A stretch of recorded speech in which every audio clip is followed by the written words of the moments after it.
aussi donc une partie accompagnement en ligne avec donc de la formation et aussi une communauté. J'en ai vu certains d'entre vous être là pendant ce webinaire. Et puis aussi, donc, je fais un petit peu aussi de formation de mentoring sur des startups et des ETI grands comptes. Voilà pour me présenter du coup rapidement. Donc n'hésitez pas effectivement à me suivre sur LinkedIn, YouTube, Threads et Insta, sur lequel je partage pas mal d'actu autour de la partie growth, automation et IA. Trop bien. Hyper clair. Alors, avant de commencer, je vais juste rappeler un petit peu les petites règles de cette masterclass. Vous êtes tous en mute et l'idée, c'est que vous puissiez quand même poser vos questions de façon hyper libre. Donc, n'hésitez pas à lever la main lorsque vous avez une question ou à la poser dans le chat. Et puis, je vais aussi parfois lancer des petits sondages. Donc, vous verrez normalement une petite pop-up. N'hésitez pas à répondre aussi. L'idée, c'est vraiment que cette masterclass qui se veut un peu démo live soit hyper interactive. Donc, il n'y a vraiment aucun souci.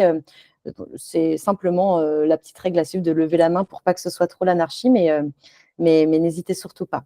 Ne faites pas vos timides. Et je te laisse commencer, mon cher Romain. Yes. Alors, avant de rentrer dans le vif du sujet, je voulais vous demander effectivement dans le chat, savoir ce que vous attendez justement de ce webinaire sur cette heure-là, pour que déjà de 1, je puisse effectivement adapter le discours, et puis aussi un peu répondre à vos enjeux, à vos questions au fil de l'eau.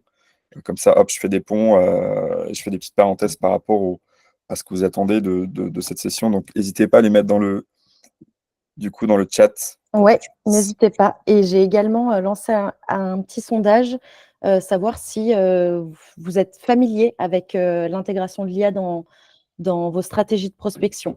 Ça nous permet aussi de savoir aussi le niveau de maturité des personnes ici présentes. Donc, ouais, n'hésitez pas dans le chat à nous dire un peu ce que vous attendez.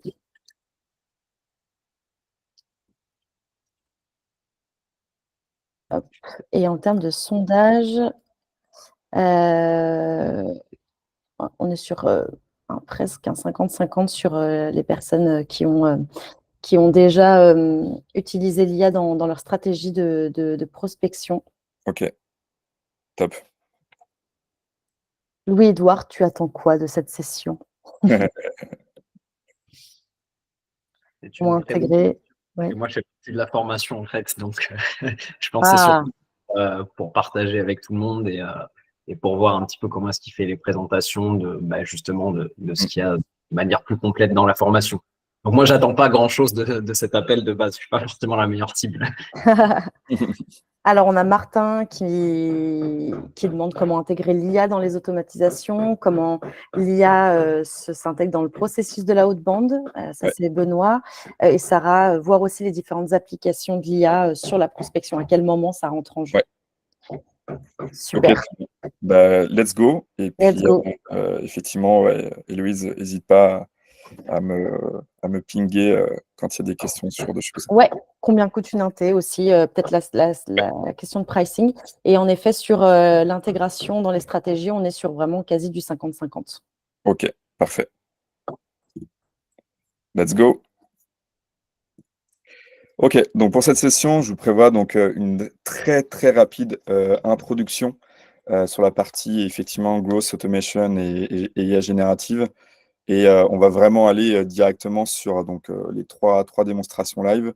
À noter, je vous ferai un petit topo, mais c'est vraiment des démonstrations live sur des choses qui tournent au quotidien sur mon propre business. Donc voilà, je vous montrerai vraiment les coulisses de ce qui tourne derrière du coup chez moi. Donc effectivement sur la partie intro rapide, bon ça je pense que tout le monde est assez à l'aise sur le fameux funnel art. En fait la philosophie on va dire sur la partie effectivement intégration de la partie automation and GenAI, c'est de faire en sorte que on puisse intégrer étape par étape de l'automatisation puis de l'IA générative sur l'ensemble du funnel growth. C'est vrai qu'en France, je trouve qu'on a quand même plutôt tendance à, quand on parle de growth, à parler purement d'acquisition. Et voilà, l'idée, c'est vraiment de se dire que ces deux thématiques-là, automation et GenAI, finalement, on peut l'intégrer sur l'ensemble du funnel. Donc, à la fois sur l'awareness, l'acquisition, mais même sur des sujets donc, de rétention et de référents. Par exemple, sur la partie referral, je pourrais vous donner un exemple tout à l'heure. Mais vraiment à garder en tête que en fait, les techniques que je vais vous montrer, bon, effectivement, ce sera très focus sur la partie awareness, acquisition, activation, mais vous pouvez vraiment dérouler ce type de stratégie sur l'ensemble du funnel. En termes de méthode, ce que j'aime bien dire à chaque fois, c'est que j'ai souvent des prospects ou des clients qui disent bah, voilà, moi j'aimerais intégrer l'IA parce que ça va me permettre en fait de solutionner telle problématique ou d'aller générer plus de leads. Sauf qu'il y a un peu cette notion de se dire l'IA ne va pas venir révolutionner des problématiques d'entreprise. On parle toujours en fait d'une stratégie d'un besoin métier à la base, idéalement qu'on doit exécuter de manière opérationnelle et de manière manuelle pour valider qu'effectivement la strat est bonne.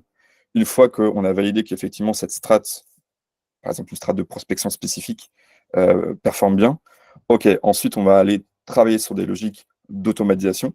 Et une fois que les automatisations sont en place et effectivement on a des bons KPI, derrière on va pouvoir éventuellement faire rentrer de l'IA générative et vraiment créer des systèmes complets sur des cas d'usage très spécifiques.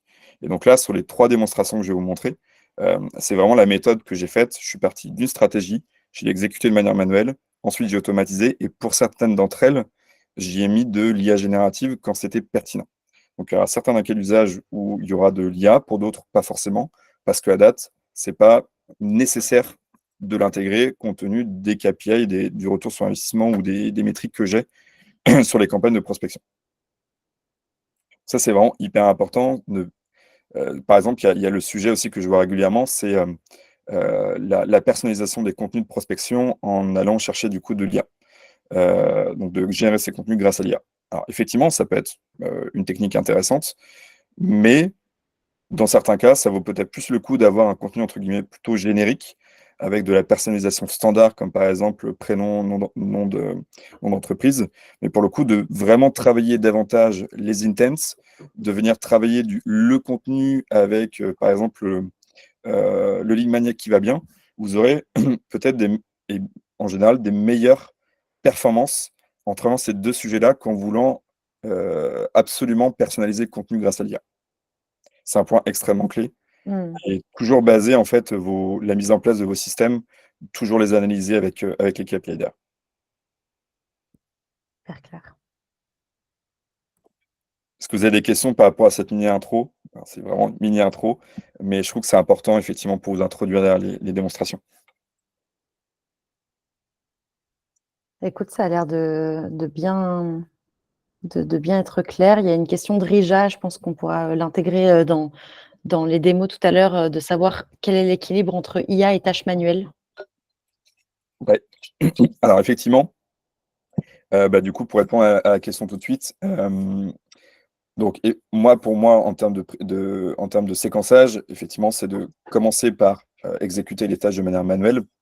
Et dans certaines d'entre elles, notamment sur les tâches qui globalement sont peu complexes, dans lequel, donc assez peu complexes, dans lequel il y a beaucoup de récurrence, de fréquence d'exécution de cette tâche-là, et que globalement, vous n'avez pas de sujet donc, de manipulation de données confidentielles, etc., etc. Et globalement, vous allez pouvoir du coup intégrer l'IA générative à l'intérieur. Je vais vous montrer dans les 2 cas d'usage, effectivement, qu'on va voir juste après. Par exemple, donc le cleaning automatique de fichiers de prospection, la classification automatique d'intitulés de poste pour en déterminer les personas, ou par exemple, la préparation automatique de rendez-vous sales. Et ça, dans ces 2 cas d'usage-là, l'IA elle a une tâche qui est ultra précise, qui est globalement, je te donne un intitulé de poste et tu en classifies derrière un persona, en lui donnant effectivement les bonnes instructions. Et deuxième cas d'usage, qui est la préparation automatique de rendez-vous sales, c'est je lui fais ingérer tout un ensemble d'informations sur l'entreprise et mon prospect. Et lui, il va avoir un rôle globalement de venir synthétiser l'information. Donc, ce n'est pas une tâche qui est extrêmement complexe, mais pour le coup, elle permet de faire gagner beaucoup de temps et il y a une très forte récurrence. Et ça, c'est vraiment les sujets qu'il faut prioriser quand vous voulez vraiment créer un système avec de l'automatisation et de l'IA par-dessus. Hyper clair, merci Romain. Et juste avant de commencer, peut-être Stéphane qui a levé la main. Ouais. Hop, alors Stéphane, tu peux, si tu veux, te démuter. Je crois que je n'ai pas la main pour te démuter et poser ta question. Stéphane Régnier. Hop. Hello, hello, Stéphane. Salut Stéphane.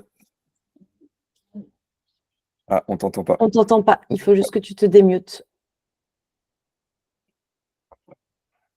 Je ne sais pas pourquoi je n'ai pas la main pour te démuter, Stéphane.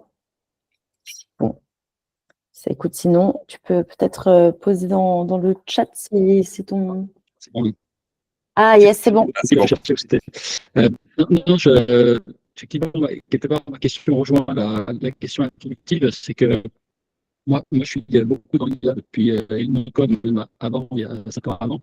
Donc, tout ce qui est automatisation, tout ça, je pratique déjà, j'ai déjà des workflows, j'ai déjà pas mal de choses. Moi, j'ai des clients qui sont dans un monde très spécifique, qui sont des experts comptables. Donc, alors là, ce sont très, très tout ça, qui sont tout juste en train de découvrir les comptes et encore. Bon. Donc, on sait très, très bien les trucs. Moi, ce qui, quelque part, par rapport à ce que tu dis, qui me semble très intéressant, c'est que tu définis un peu un mode opératoire pour approcher le truc et avancer avec des étapes d'abord d'analyse, ensuite de conception manuelle, et puis petit à petit, tu fais progresser le truc jusqu'à une automatisation, un workflow très évolué, tout ça. Et nous, d'ailleurs, on en développe déjà pour justement les cabinets comptables aujourd'hui. Et ma question, quelque part, c'était, ou mon sujet en tout cas, c'était de se dire, il y a tellement de voies, parce que je fais beaucoup de sur LinkedIn, entre autres, bon, mais pas que, il y a tellement de voies pour capter des datas, pour les exploiter, et puis pour justement créer des flux, etc., que aujourd'hui, ça devient compliqué d'essayer d'avoir une image globale de quasiment tout ce qu'on peut faire déjà dès la captation des datas, pour ensuite faire de la prospection et ensuite rentrer dans un workflow jusqu'à la signature, éventuellement, si on parle de ça. Mais ça pourrait être pareil pour de recrutement, qui est un peu symétrique, finalement. Au lieu d'avoir des leads, on a des candidats, on peut rechercher des candidats. Et c'est un sujet qui pose un énorme problème dans tous les secteurs d'activité en France et même sûrement dans le monde aujourd'hui. C'est que les gens ne trouvent pas de candidats pour les entreprises aujourd'hui, ou de moins en moins. Mais ma question, c'est un peu quelque part, ce que je recherche en venant dans un webinaire comme ça, c'est essayer de combler des briques, parce que je vois qu'il y a des trucs qui apparaissent de partout. C'est un truc complètement dingue aujourd'hui. Et on a un peu de mal à arriver à avoir, je dirais, un tableau d'ensemble avec toutes les possibilités déjà de captation de prospects, entre autres, tout candidat. Et ce qui serait intéressant, c'est d'arriver à avoir une sorte d'infographie presque. Je vous mets une idée, hein, peut-être elle est idiote, mais une infographie qui dit, voilà, aujourd'hui, pour créer du lead, hein, ou du candidat, voilà toutes les solutions qui sont disponibles à base de nos codes d'IA, de RPA, etc., etc. Parce qu'à un moment donné, on a besoin de... Il y a tellement d'informations qu'on a besoin de resserrer un peu le truc à un moment donné, de dire, bon, OK, je suis parti en veille, j'ai vu des dizaines de trucs différents et j'ai besoin de tout à coup de tout resynthétiser, quoi. Et c'est vrai qu'aujourd'hui, on est débordé par une masse d'informations, une masse d'idées. Et c'est vrai que les gens sont très créatifs, hein, tout le monde est devenu très créatif avec l'IA. Et sauf qu'on a un peu de mal à mettre tout ça dans des cases, parce que les cases, elles fluctuent tous les jours, quoi. Elles fluctuent 20 fois par jour en plus, ce qui est un peu compliqué, quoi. Ouais, merci Stéphane. On va laisser Romain du coup répondre à tous ces éléments. Non, oui, effectivement, c'est un très bon point, Stéphane. Alors, il y a effectivement beaucoup de ressources et beaucoup d'informations qu'on retrouve sur différentes plateformes, notamment depuis l'arrivée d'IA. Donc c'est parfois compliqué, effectivement, de tout suivre. Maintenant, plusieurs éléments de réponse, c'est qu'effectivement, tu vas avoir des tendances globales, notamment B2B, B2C. Après, bien évidemment, ça va dépendre de ton secteur, ça dépend de ton marché, du type de produit, de service que tu vas proposer. Et effectivement, tu vas avoir certains produits, services qui vont être plutôt orientés sur certains canaux d'acquisition pour lesquels, par exemple, la prospection va très bien marcher, pour d'autres, ce ne sera pas le cas. Donc, en fait, finalement, chaque entreprise va être différente de par son marché, sa maturité, l'historique des fondateurs, l'expérience des fondateurs, les équipes qui rejoignent les boîtes. Donc, c'est effectivement compliqué d'avoir un schéma standard. Et sinon, j'ai envie de dire, entre guillemets, ce serait trop facile. Et donc, je pense que c'est à chacun aussi de faire un petit peu le tri, surtout avec la partie A, il y a beaucoup d'effets FOMO. Donc, il faut aussi prendre ce recul et faire le tri par rapport à tout ce qu'on voit passer. Prendre des partis pris aussi, ne pas vouloir tout le temps switcher d'outils ou de modèles d'IA constamment, parce qu'en fait, sinon, on ne s'en sort pas. Il y aura des outils ou des modèles d'IA qui vont avoir des avantages, des inconvénients, des limites. Il faut en être conscient, prendre un parti pris, et puis, entre guillemets, stabiliser la machine. Mais ouais, je reviens vraiment sur le point qui est vraiment hyper important, c'est toujours partir d'une strat à exécuter manuellement, ensuite automatiser et ensuite intégrer l'IA, parce que sinon vous allez vous retrouver à vouloir tout de suite brancher de l'IA, alors qu'en fait vous n'aurez pas validé la strat en amont, donc en fait vous allez globalement mettre du temps, de l'énergie et des moyens pour peanuts. Donc voilà, il faut mieux y aller dans ce sens-là, je pense. Ok, trop bien, merci beaucoup. On va enchaîner avec la première partie et je pense que ça donnera des éléments de réponse à Stéphane notamment. Ouais. Alors, donc dans les trois démonstrations donc, que je vous ai prévues, juste un petit peu contexte, effectivement, comme je vous le disais, ce sont donc vraiment des démonstrations des choses qui tournent en production sur mon propre business.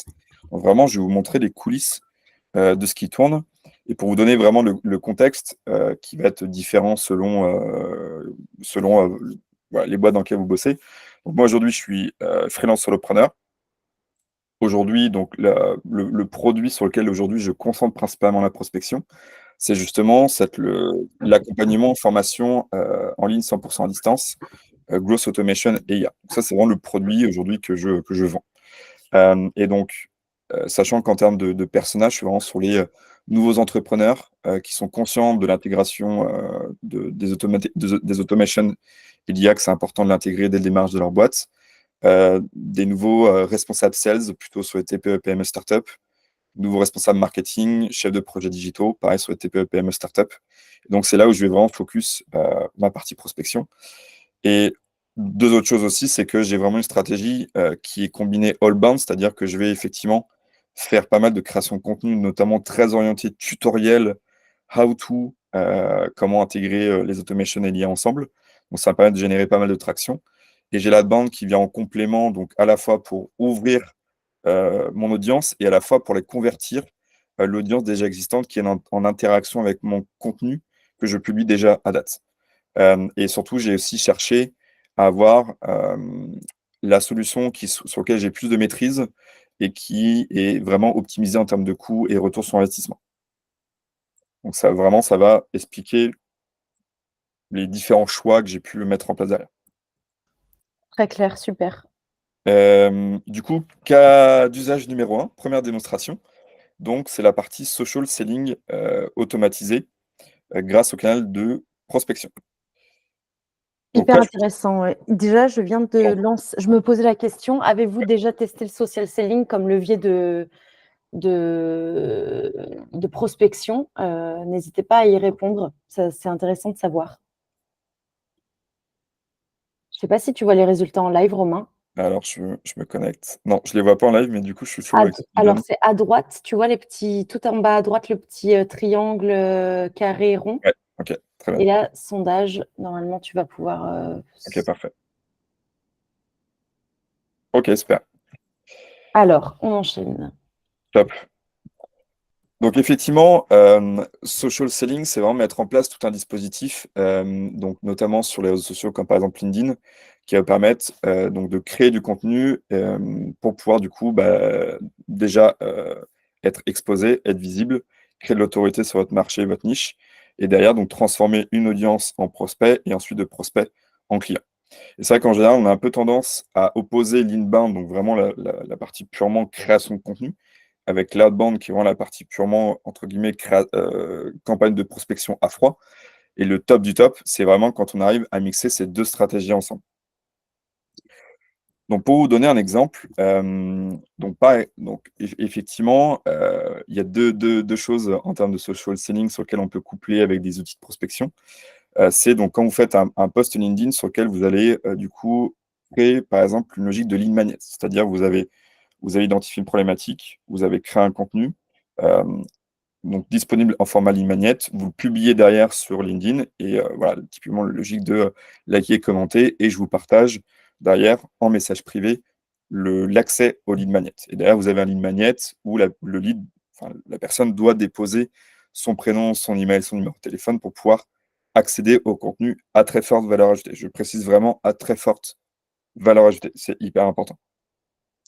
Mais évidemment, on peut aussi très bien le faire sur des posts LinkedIn à la concurrence. Donc là, l'objectif, c'est effectivement de venir récupérer de manière complètement automatique les personnes qui ont commenté, liké les posts, avec derrière aussi de manière automatique un nettoyage et une classification automatique des prospects, donc par exemple selon leur persona, pour ensuite être poussé, encore une fois, automatiquement dans des campagnes de prospection. Donc l'idée, effectivement, c'est derrière de pouvoir transformer une audience en prospect. Je vous montre cet exemple-là. Un des derniers posts LinkedIn que j'ai pu faire, donc du coup, donc est un post purement lead magnet et qui m'a permis du coup de générer 554 likes et 447 commentaires. Du coup, le dispositif que j'ai mis en place très rapidement, là, évidemment, l'objectif, hein, c'est de venir récupérer automatiquement toutes ces personnes qui ont été en interaction avec le contenu. Donc, une fois que j'ai publié, je vais donc remplir une mini interface Airtable que j'ai paramétrée, très simplement, dans laquelle je vais du coup pouvoir uploader l'URL de mon post. Je vais du coup pouvoir aussi lui mettre un petit nom. Je vais ensuite dire est-ce qu'effectivement c'est plutôt un post interne, donc créé par moi, ou un post plutôt à la concurrence. Et ensuite, je vais du coup mettre en face un ID campagne sur lequel donc tous ceux qui vont rentrer dans ce flow vont être ensuite poussés automatiquement dans ma campagne de prospection. Ensuite, du coup, qu'est-ce qui se passe?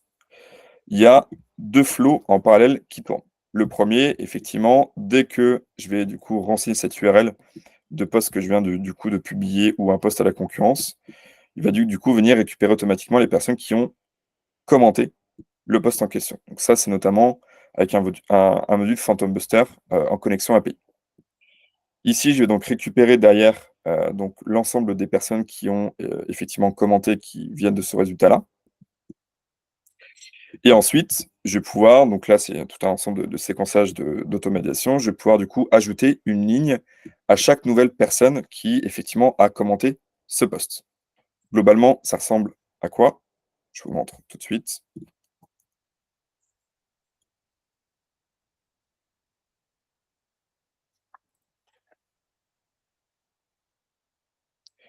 Ça ressemble à ça. Donc, effectivement, chaque nouvelle personne qui a effectivement commenté va être rajoutée, pour le coup, automatiquement dans cette database. Donc ça, c'est la première étape. Et ensuite, deuxième étape, qu'est-ce qui va se passer? C'est que je vais avoir un cleaning automatique de chaque nouveau prospect qui aura été ajouté dans cette database. Ça va se passer notamment à 2 endroits. Le premier, je vais avoir du coup une classification automatique du persona à partir du coup de son titre LinkedIn ou de son intitulé de post. Donc globalement, le système que j'ai mis en place, donc il y a 2 systèmes que je vais vous montrer. Il y a un système par un script JavaScript qui tourne en back dans le goal sheet. Et globalement, qu'est-ce qu'il va faire? En fait, il va interroger le titre LinkedIn de la personne, son job title. Il va venir décortiquer chaque mot-clé présent dans son job title. Et ensuite, il va venir classifier automatiquement le persona à partir d'une database que je lui ai donnée. Donc globalement, s'il identifie, par exemple, je vous montre en ligne numéro 2, il va identifier par exemple le mot-clé co-founder, NCOO. Moi, d'ailleurs, je les ai classifiés comme persona CEO founder. Et bien, automatiquement, il va classifier le persona comme étant un CEO founder. Deuxième chose qui va du coup venir classifier automatiquement, c'est la détection des concurrents. Effectivement, quand par exemple j'ai distribué des lignes magnets, je vais par exemple éviter que cette information arrive directement chez mes prospects, chez mes concurrents. Et donc du coup, ce qui se passe, c'est que du coup, j'ai une liste dans laquelle j'entretiens du coup ma liste de concurrents.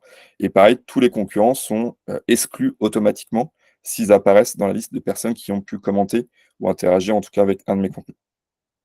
Donc ça passe par du script en JavaScript qui tourne automatiquement dès un nouveau lead est ajouté dans cette database. On a une petite question de Louis-Édouard. Louis-Édouard, peut-être que je veux bien que tu poses ta question à l'oral. Bah, très bien. C'est juste au niveau du système que tu as mis en place, là, tu t'en Ouais. sors pour combien d'opérations en moyenne, surtout en passant par Make et avec des posts avec du 500 commentaires, Ouais. ça peut monter assez vite, non? Ouais, effectivement. Ça peut monter assez vite, mais aujourd'hui, c'est globalement le levier qui est le plus performant en termes de conversion.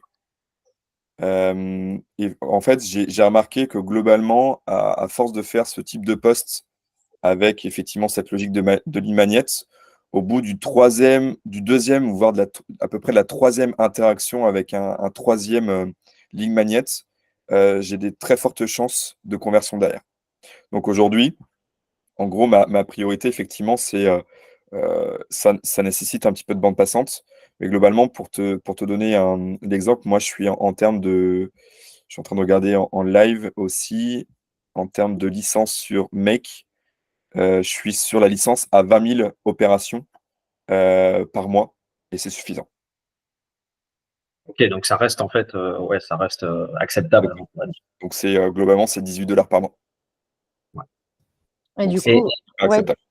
Louis-Édouard, ça fait écho à ton autre question qui était sur les coûts. Ouais, j'avais une question en fait, c'était par rapport à ça, on peut la faire maintenant. C'est au niveau de N8N. Du coup, Oui. est-ce que tu penses que ça vaut le coup de maîtriser l'outil ou de rester sur de la plateforme publique, enfin mainstream, on va dire style Make ou Zapier, là, surtout Make.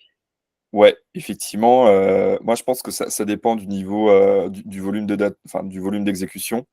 Ça dépend du niveau de maturité, du stade de développement de la boîte et c'est des questions effectivement aussi de data security privacy qui fait que voilà, à un moment donné, ça vaut peut-être le coup effectivement de migrer sur un système N8N pour héberger son côté. Et quand tu as des très forts volumes d'exécution, d'automation, ça vaut effectivement aussi le coup peut-être de passer à un moment donné sur du N8N. Après, si vous êtes plutôt sur une boîte type TPE, PME, startup, et vous êtes, moi par exemple, j'ai un client, on est sur du 80 000 exécutions mois. Ok, c'est 60 $ par mois, mais c'est tout à fait raisonnable par rapport au coût et au retour sur investissement. Ok, ça marche. Merci. Je t'en prie. Merci à toi. On a une dernière Ouais. question très rapide. Par rapport au cleaning et à la segmentation, comment tu fais pour identifier les personnes que tu connais déjà ou distinguer les personnes que tu vous vois et tutoies pour éviter d'envoyer des messages non ciblés? Alors, le tutoiement, vouvoiement, je tutoie tout le monde.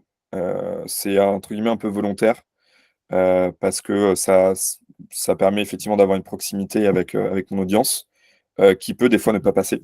Ce que je comprends, j'ai déjà eu des remarques du style on se connaît pas, tu me tutoies. Mais je trouve que c'est plus agréable d'avoir effectivement un tutoiement et d'avoir une approche directe avec la personne que j'ai en face. Donc ça, pour le coup, c'est pas un cas d'usage que je traite volontairement. Euh, et du coup, la deuxième question, c'est par rapport au fait d'avoir une liste de concurrents toujours à jour. Ça, pour le coup, c'est vraiment, entre guillemets, le taf d'intelligence humaine qui fait que dès que je vais spotter finalement des nouvelles personnes sur LinkedIn qui sont finalement dans mon marché, je vais effectivement les renseigner dans une database dans laquelle voilà, tous mes concurrents sont centralisés et sont automatiquement exclus. Donc Ok, ça, c'est du coup un taf manuel. trop bien. Et on va prendre une dernière question avant d'enchaîner parce que je dois aussi faire un peu la gardienne du temps. Ouais. Martin qui demande, ça peut être une question bête, mais la réponse est non. Ouais. Sur un G-Sheet, quand on classifie les leads par persona avec l'IA, Ouais. comment on fait pour copier-coller le texte brut du résultat de la formule? Car sinon, l'IA va régénérer des résultats à chaque ouverture et ça utilise trop de tokens. effectivement. Ça, c'est le truc un peu chiant sur Goal Sheet, c'est qu'effectivement, dès que notamment tu vas rouvrir le Goal Sheet, ça peut effectivement régénérer donc toutes les formules. Donc après, ce que tu peux faire là-dessus, c'est que, notamment ce qu'on a mis en place avec un client, c'est une fois que ton processus est passé, donc de classification, globalement, tu peux venir du coup faire une sorte de copier-coller de l'information. Donc finalement, toute la ligne de ton prospect, tu le copies soit dans un autre fichier qui est en fait une data propre ou dans un autre onglet de data propre. Et du coup, ensuite, tu supprimes du coup en automation euh, la ligne sur laquelle tu as travaillé. Ou tu vires juste la formule pour effectivement éviter qu'elle se recharge à chaque fois que tu vas rouvrir le fichier. Donc c'est un peu une astuce un peu en mode, un peu en mode Débrouille. débrouille, mais voilà, pour prototyper rapidement, ça peut très bien faire le taf. Louis-Édouard qui précisait, on peut faire des copier-coller en valeur brute également. Voilà, exactement. Voilà, super. Pour avancer un peu plus rapidement, n'hésitez pas plutôt poser vos questions peut-être dans le chat parce que si vous montez sur scène, ça peut prendre beaucoup de temps. Après, quitte à ce qu'on remonte un peu sur scène à la fin s'il nous reste un peu de temps. Voilà. Voilà, donc ça effectivement, c'est donc la partie data cleaning et classification grâce à un script JS. Vous avez aussi du coup la possibilité de le faire donc directement grâce à des outils de GenAI. Donc pareil, un peu le même système. Donc là un système que j'ai mis en place, c'est soit vous pouvez donc utiliser des scripts qui vont permettre en fait de connecter un goal sheet ou autres outils avec OpenAI grâce à l'API. Donc notamment dans la partie extension AppScript, vous pouvez du coup télécharger un script, connecter vos clés API et ça vous permet effectivement de faire remonter OpenAI directement dans vos goal sheets. Soit vous avez aussi du coup des extensions comme GPT for Sheets qui existent et qui vont du coup permettre pareil de connecter vos clés API et du coup de pouvoir connecter OpenAI directement dans votre goal sheet. Moi, je préfère le passer en script. Pourquoi? Parce que dans certaines tâches, je vais du coup utiliser des modèles différents. Je vais utiliser parfois un modèle GPT-4 Turbo parce que je vais vouloir demander entre guillemets un petit peu plus d'intelligence à OpenAI sur des choses un petit peu plus complexes. Quand par contre on est sur des tâches qui sont extrêmement simples, un modèle GPT 3.5 peut très très bien faire l'affaire. Et donc du coup, vous allez pouvoir mieux contrôler, gérer toute la partie coût d'API entre le nombre de tokens que vous allez envoyer en input et le nombre de tokens que vous allez recevoir du coup en output. Donc là, ce que je voulais vous montrer du coup rapidement, c'est deux mini cas d'usage, mais qu'en fait vous pouvez très bien aussi intégrer dans ce workflow ou dans d'autres workflows. C'est donc pareil, cette logique de classification du persona. Donc là, en fait, là, c'est globalement un prompt dont je lui donne le rôle en fait de venir classifier des leads à partir de son intitulé de poste. Et du coup, je lui donne une liste très stricte, CEO, dirigeant d'entreprise, commercial, marketing ou product. Et en fait, il va ensuite du coup se baser sur les intitulés de poste présents ici pour venir du coup les classifier automatiquement. Évidemment, là, si je mets par exemple table, évidemment, c'est dynamique. Il va du coup retaper dans l'API et il va du coup pouvoir remonter le résultat en live. Et ensuite, bon là pareil, c'est un list scoring qui est ultra simple. Si vous voulez faire des list scoring plus complexes, donc soit vous pouvez intégrer plus de valeurs, soit après vous pouvez passer sur des outils comme Clay qui vont permettre effectivement de faire du list scoring plus poussé. Mais si vous voulez faire des choses assez simples, vous pouvez très bien du coup, pareil, utiliser l'API d'OpenAI pour créer une logique de lead scoring en intégrant différentes informations. Moi, par exemple, c'est l'intitulé poste, notamment le persona, et aussi depuis combien de temps cette personne est en poste. Et donc là, j'attribue un système de points en fonction des informations que j'ai à disposition sur le prospect. Voilà. Ça, c'est vraiment pour vous montrer que vous pouvez très rapidement, facilement et à moindre coût, quand vous utilisez du coup des bons modèles côté OpenAI, faire des choses qui tournent vraiment en automatique en termes de classification et de priorisation des leads. Trop bien. Il y a Sylvain qui demande si ce sheet est dans ta formation. Oui, exactement. Ok. Top. Et puis effectivement, pour vous montrer très rapidement donc, le type de wording derrière qui part. Donc c'est ce type de wording dans lequel donc effectivement je mets à disposition donc le lien vers le lead magnet. Et encore une fois, hyper important qu'on fasse ce type de stratégie. Éviter, en tout cas c'est un conseil, éviter de balancer des pages Notion dans lesquelles la personne a accès à 100% en contenu. Et essayer effectivement de mettre à disposition une logique de e-book lead magnet pour que la personne laisse ses coordonnées pour accéder au contenu.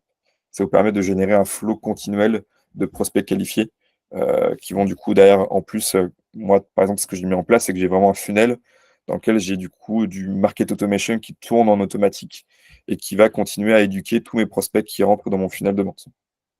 Et ça, pareil, encore une fois, en automatique. Trop bien. Ok, donc ça, effectivement, c'était le cas d'usage numéro 1. Parfait. On attaque le numéro 2? On attaque le numéro 2. Il nous reste 20 minutes. On va essayer de tenir dans Parfait. le temps. On devrait être bon.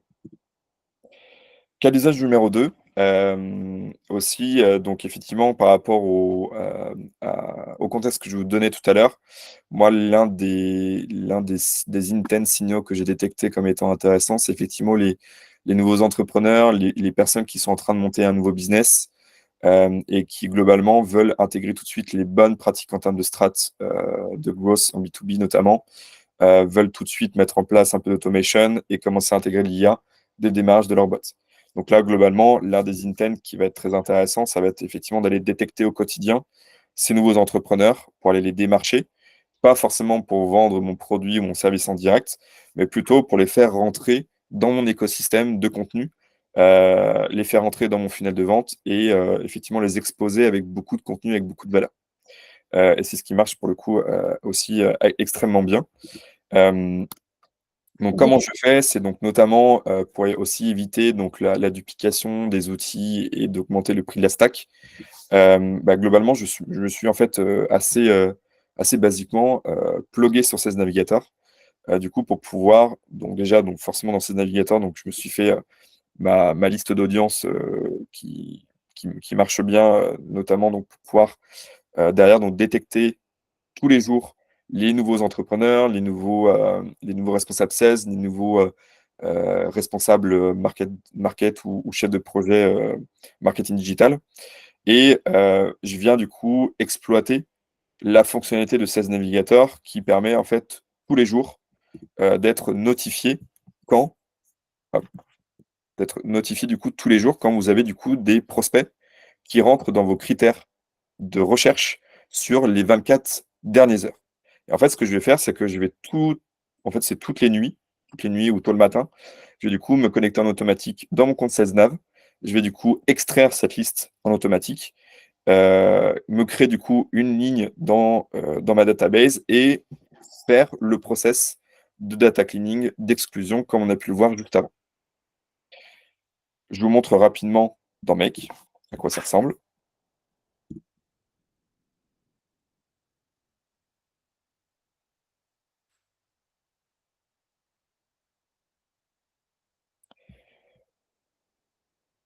Pour info, on a posé la question en sondage qui avait des difficultés pour trouver des intents et la majorité répond oui, la majorité rencontre des difficultés à trouver, à identifier les intents selon leurs problématiques. En revanche, on a un 50-50 sur l'endroit où trouver les intents. Une fois qu'ils sont identifiés, ils savent où les trouver et comment les activer le trigger. Donc effectivement, après, en termes d'intent, vous avez pas mal de solutions qui sont disponibles sur le marché. Vous avez du Faro, vous avez du Landscale, etc. Vous avez après des solutions qui vont être plus spécifiques selon votre vertical, votre marché.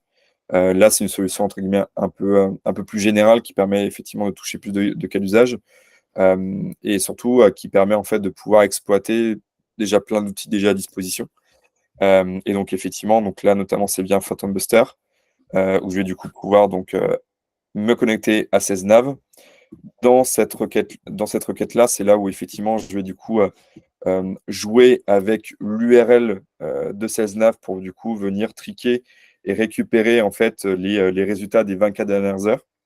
Ensuite, je vais du coup récupérer par ce module-là donc tous les résultats.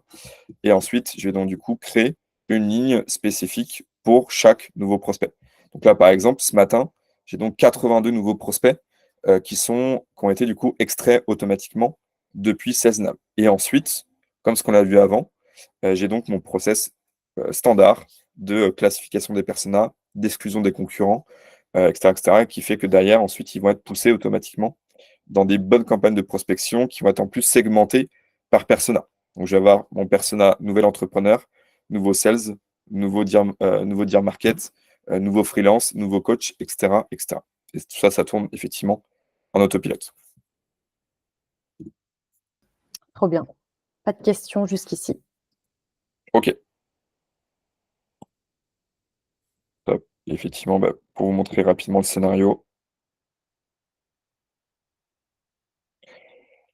Donc là, par exemple, sur cette campagne-là, j'étais en train de regarder rapidement les métriques ce matin. Je suis donc aux alentours des 43%, 43% de réponses. Et ça varie entre 10 et 15% donc de leads qui derrière ensuite vont rentrer dans mon funnel de contenu avec tout mon environnement de contenu que j'ai à disposition sur The Word of AI.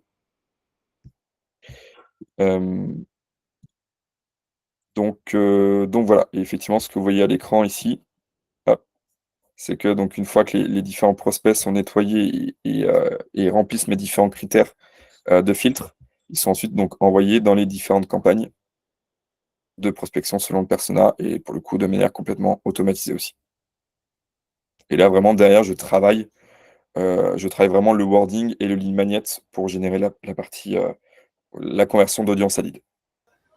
Et on demandait justement sur le chat si tu avais des... en conversion finale, justement, sur combien de pourcentage tu te situais de closing, par exemple, sur une de tes formations Ouais. En gros, globalement, par semaine, ça varie entre 5 à 10. Sur des bonnes semaines, ça peut aller jusqu'à 10 conversions par semaine. Parmi celles-ci, j'estime que j'en ai à peu près 4 qui arrivent en direct LinkedIn, donc c'est-à-dire des gens qui en fait voient mes contenus passer et en fait rentrent dans mon funnel et convertissent. Il y en a à peu près, donc ouais, c'est ça, on va dire globalement 40% par cette logique-là. J'en ai ensuite à peu près 40% qui viennent grâce au support de ce qu'on a vu en social selling, c'est-à-dire des gens qui en fait demandent à accéder aux lignes magnets. Je les envoie directement donc en MP et ensuite ça convertit. Et ensuite, j'ai à peu près 10% qui vient du coup de la prospection directe. Ok, merci. Et donc là, c'est par exemple un exemple de contenu que je peux envoyer derrière, donc par exemple au persona nouvel entrepreneur qui est en train de monter sa boîte, où effectivement, donc voilà, je vais travailler les contenus pour créer de la proximité, pour apporter immédiatement de valeur, vraiment créer en fait un message qui va être globalement irrésistible. La personne peut globalement pas me dire non parce qu'en fait, je vais pouvoir vraiment lui apporter de la valeur gratuitement avec des choses très opérationnelles et créer un petit effet FOMO. Et donc ça permet effectivement de faciliter et d'avoir des bons retours en termes de KPI.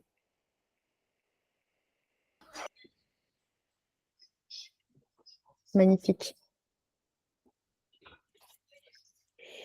Voilà, donc après, comme je vous disais, effectivement, vous avez plein d'autres solutions d'intent qui sont disponibles quand vous voulez, entre guillemets, industrialiser la méthode que vous voyez que effectivement, vous avez identifié vos intents qui fonctionnent bien.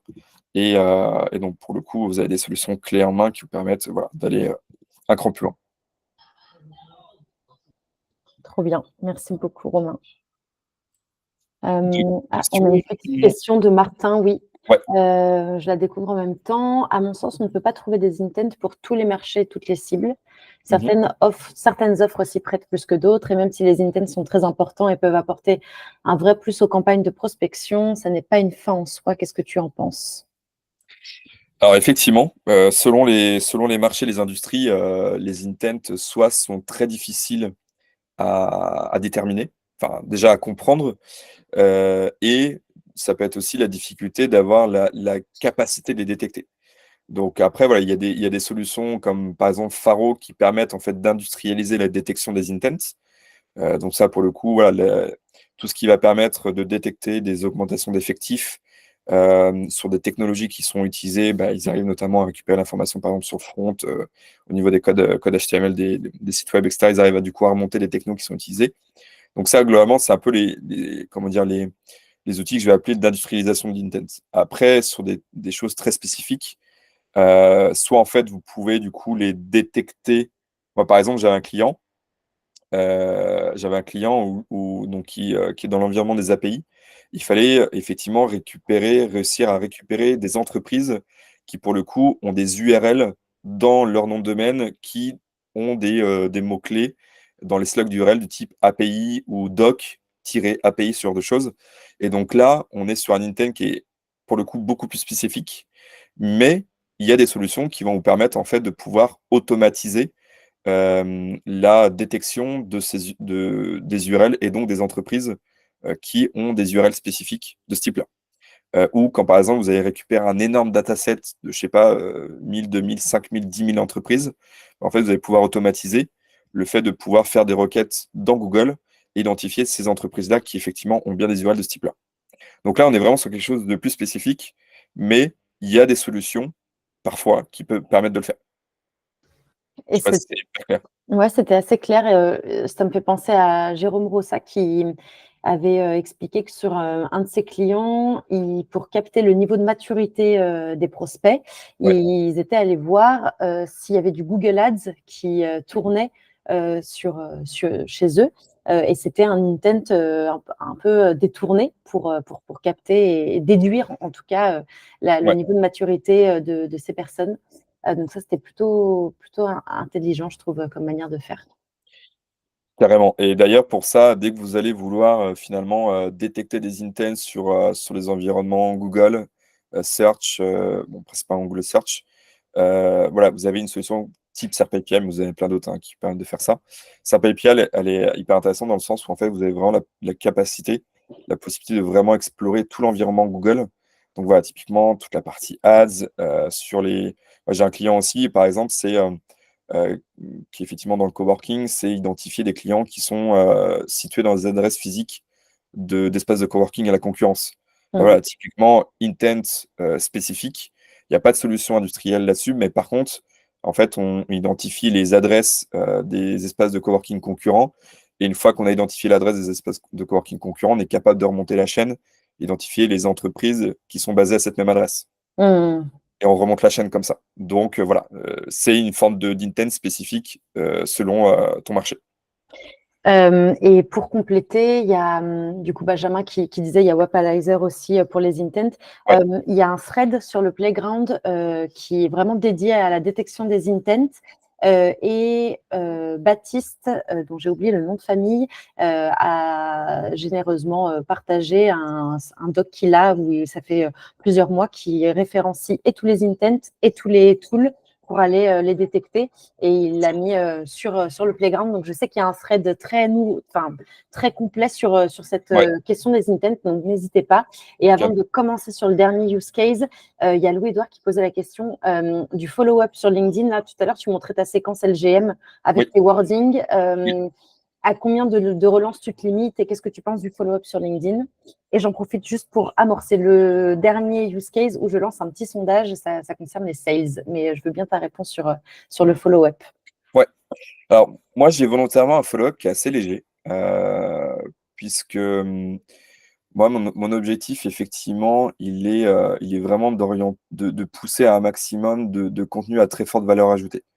Euh, donc, c'est-à-dire qu'effectivement, je vais avoir une approche, un premier niveau d'approche, je vais avoir un deuxième niveau d'approche, où, comme on a pu le voir dans l'exemple, c'est-à-dire que premier niveau, je vais dire, bah, voilà, j'ai des tutos d'implémentation d'IA à disposition. J'essaie de effectivement travailler le wording pour que ce soit vraiment un truc que tu peux pas dire non, parce que globalement, tu serais bête de passer à côté de cette occasion. Deuxième chose, je vais rentrer sur des choses beaucoup plus concrètes. Je vais dire, bah, voilà, typiquement dans ces tutos, je traite le use case 1, 2, 3, 4 qui globalement correspondent aux problématiques phares de mes personas. Donc vraiment, c'est pour appuyer davantage sur la problématique. Éventuellement, ce que je vais faire dans un troisième, c'est que je vais faire un petit vocal très court en disant, voilà, est-ce que tu as vu ma proposition? Je peux t'envoyer les contenus, c'est absolument pas engageant. Mais derrière, en fait, la personne qui effectivement a accepté, par exemple, mon invitation sur LinkedIn, va être exposée à un moment donné au contenu qui va arriver plus tard en termes d'inbound. Donc en fait, même si elle ne convertit pas à cette étape-là, je sais qu'elle va être exposée à un moment donné aux futurs contenus qui vont arriver. Et donc dans tous les cas, en fait, que ce soit de l'inbound ou de l'outbound, le funnel derrière, c'est le même. Donc l'idée, c'est qu'effectivement, pour moi, c'est un peu du vase communicant. C'est comme ça que je le vois. Trop bien. D'où cette logique en fait de stratégie d'allbound. Merci beaucoup. J'ai lancé du coup l'amorce sur le dernier use case qui concerne plutôt les sales et la manière de préparer leur rendez-vous.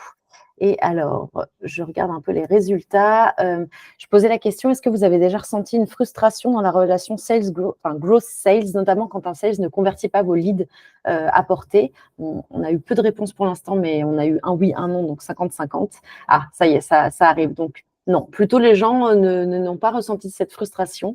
Par contre, est-ce que vos sales éprouvent un pain sur la préparation de leur rendez-vous? Certains, la tendance est en train d'aller vers le oui. Des personnes ne savent pas, donc elles n'ont pas peut-être aussi cette granularité d'infos et ne savent pas trop ce qui se passe après quand ça tombe chez les sales. Ok, top. Super intéressant, effectivement. Ok. Ok, top. Bah, effectivement, pour vous montrer du coup, troisième cas d'usage. Donc pareil, qui a un besoin qui a émergé de mon côté et du coup, j'ai mis en place cette solution-là. Donc l'objectif, c'est que, alors, hop, je vous montre. Donc, j'ai différents calendriers qui sont positionnés à différents endroits. Donc à la fois dans mon blog, mais ça peut être effectivement dans des emails. Enfin, bref, en tout cas, c'est standard. Ça peut être du Calendly, ça peut être aussi du formulaire lead, ça peut être toute autre solution de ce type-là. Effectivement, donc, quand la personne va remplir le Calendly, elle va donner du coup différentes informations qui vont me servir du coup de base pour traiter l'ensemble du process. Donc, info standard, prénom, nom, email, un URL de profil LinkedIn, nom d'entreprise, site web, et effectivement derrière des informations sur catégorie du besoin, précision du besoin, et voilà. Et donc, dès que un lead remplit ce Calendly, il va du coup se passer plusieurs choses. Hop, je vous montre le séquençage. Donc, mon objectif, c'est de, entre guillemets, de me faciliter la préparation des rendez-vous de sales que je vais avoir en ayant un maximum de contexte par rapport à l'entreprise, donc notamment sa proposition de valeur, son produit, éventuellement des informations un peu d'actualité par rapport à cette boîte-là, mais aussi des informations par rapport à mon interlocuteur, à mon prospect. Donc, ce qui va se passer, il va avoir plusieurs éléments. Donc là, globalement, c'est un déclencheur. Là, dès que je réceptionne le lead Calendly, ça arrive dans un Airtable, c'est ça qui déclenche la suite du process. Ensuite, ici, je vais donc du coup scraper toutes les informations du site web de l'entreprise de mon prospect. Donc là, je vais récupérer notamment les informations de la page. Je vais du coup ensuite cleaner l'information pour avoir du coup une data brute et propre, prête à exploitation. Ensuite, je récupère cette information, je la stocke dans mon Airtable, donc dans ma base de données, avec donc toutes les informations du site web. Deuxième étape, je vais du coup là derrière automatiser la request dans Google, où là je vais du coup aller récupérer les dernières actus sur l'entreprise en question. Ça va permettre de voir effectivement ce qu'il y a des news spécifiques, levée de fonds, une collaboration qui a été du coup mise en lumière dans les journaux, des features spécifiques, etc., etc. Là, il va récupérer pareil l'information. Il va pareil la stocker dans Airtable dans une colonne dédiée Actu Entreprise. Ensuite, je vais du coup faire une request à Phantom Buster pour les récupérer. Donc, pour le coup, là, toutes les informations sur le profil de mon prospect. Donc là, notamment avec un module qui est le LinkedIn Profile Scrapper. Je vais récupérer ensuite donc, les informations sur cette personne-là, donc toute sa page profil. Je vais aller notamment récupérer la dernière expérience professionnelle et le détail de son expérience professionnelle. Je vais ensuite mettre l'information à disposition et la stocker dans le Airtable. Et ensuite, c'est là que va intervenir la partie IA générative. Et là, son rôle, globalement, ça va être de venir lister les 5 points importants que je dois avoir en tête par rapport à l'entreprise, donc basé sur les informations de son site web et de son actualité, et les 5 points importants par rapport à mon prospect. Donc là, il va vraiment avoir un rôle de synthétisation à partir de toutes les datas que je lui ai fait ingérer. Et ensuite, il va du coup venir, alors soit créer le lead directement d'HubSpot dans mon CRM si le lead n'est pas déjà existant, ou mettre à jour la fiche de mon prospect. Donc au niveau du prospect, je peux même aller du coup jusqu'au niveau de la transaction. Et du coup, venir renseigner toutes ces informations-là. Donc moi, je l'ai fait tourner par exemple sur toi, Héloïse. Yes, on va découvrir ça. Voilà. Alors, Je l'ai fait qu'est-ce que tourner lui ce a matin, détecté sur justement. moi? Et on va voir effectivement ce qu'il a récupéré sur toi.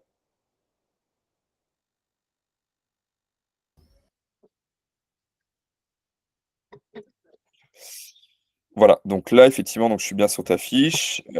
Hop. Et donc là, j'ai la note. Donc ça, pour le coup, elle a vraiment été générée 100% en automatique grâce au tool workflow que je vous ai montré. Donc là, on a les points clés sur l'entreprise. Donc là, on a notamment proposition de valeur, augmenter les opportunités commerciales en touchant les prospects là où ils se trouvent, en obtenant 3,5 fois plus de réponses grâce aux automatisations multicanales. Je crois que c'est la proposition de valeur de LGM. Oui, totalement. Produits et services, donc solutions qui permettent d'importer et enrichir les contacts, automatiser les interactions, analyser les performances. Ça prévoit aussi des intégrations comme HubSpot, Pipedrive, Zapier. Yes. Les fonctionnalités exclusives, donc ça, c'est notamment les infos que j'ai captées sur le site. Les messages vocaux, Oui, la rédaction des messages par l'IA, l'inbox LGM. totalement. C'est bien, c'est nos features stars différenciantes, magnifiques. Voilà. Ensuite, donc ça, je crois que c'est un article qu'il a chopé sur Google vous aviez fait un article de blog, quelque chose comme ça, qui annonçait le partenariat et l'intégration avec HubSpot. Yes. Et là, c'est toutes les informations que j'ai du coup synthétisées sur toi. Donc, ton rôle, community builder, en charge Oui. de l'engagement, création de la communauté LGM. Ça fait 6 mois que tu es arrivé sur ton poste. Yes. Voilà, tu es experte en marketing et community led growth. Yes. Tu es effectivement, étant relativement nouvelle sur le rôle, tu pourrais effectivement chercher des nouvelles technos, des outils pour t'aider à remplir l'objectif sur l'engagement de communauté. Oui, ça peut être pertinent. Voilà. Et Donc, alors, à gauche, en revanche, directrice marketing, si tu te trompes là-dedans, est-ce que oui, toi, tu as moyen de réorienter la vérité? ouais, effectivement, ben là, tu vois, je pense que ça va être un petit bug au niveau de mon mapping, puisque normalement, tu as bien été spoté comme responsable. Community builder. Ouais. Ouais, ok. Alors, tu as Benjamin qui dit pas de risque que GPT hallucine. Comment tu gères ça? Ben, alors, effectivement, je ne suis pas allé dans le détail derrière comment dire, du GPT que j'utilise. Donc là, j'ai utilisé un assistant, Sales IA. Je vous montre rapidement.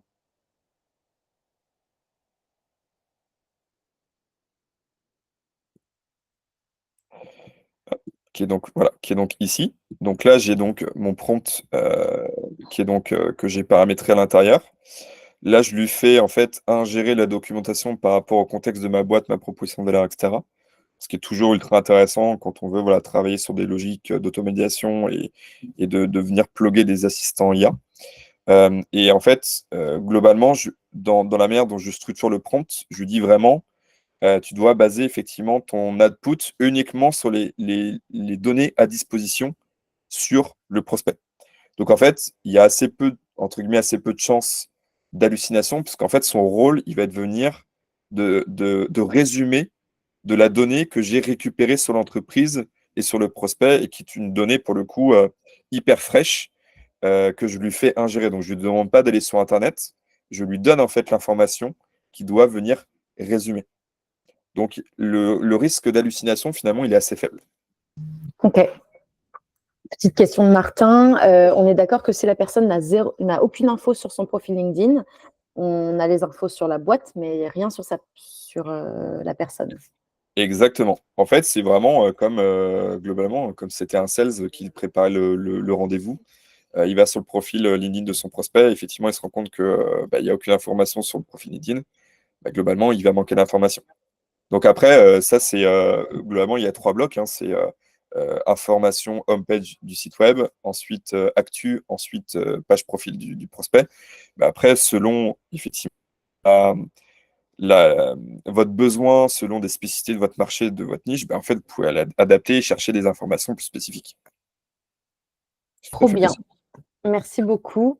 On a dépassé un peu de 5 minutes. Est-ce que tu voulais rajouter quelque chose, Romain? Je sais que ça a été un peu rapide pour beaucoup d'entre vous, mais il y a la formation de Romain qui va beaucoup plus loin dans tout ça et aussi à travers tous les contenus qui sont créés sur The World of AI. Euh, N'hésite pas si tu veux rajouter quelque chose, Romain. Ouais, exactement. Voilà, n'hésitez pas à aller, du coup, vous allez rentrer dans le funnel, désolé. Mais n'hésitez pas effectivement à aller faire un tour sur The World of AI. Blague à part, vous avez vraiment beaucoup de contenus qui sont pour le coup hyper intéressants, activables, opérationnels, à la fois sur la partie automation, IA générative. Donc voilà, n'hésitez pas à aller dessus. Et puis effectivement, pour ceux qui ont besoin d'aller plus loin sur la partie strat B2B, automation et IA, et notamment donc avec les éléments que je vous ai montrés ce matin.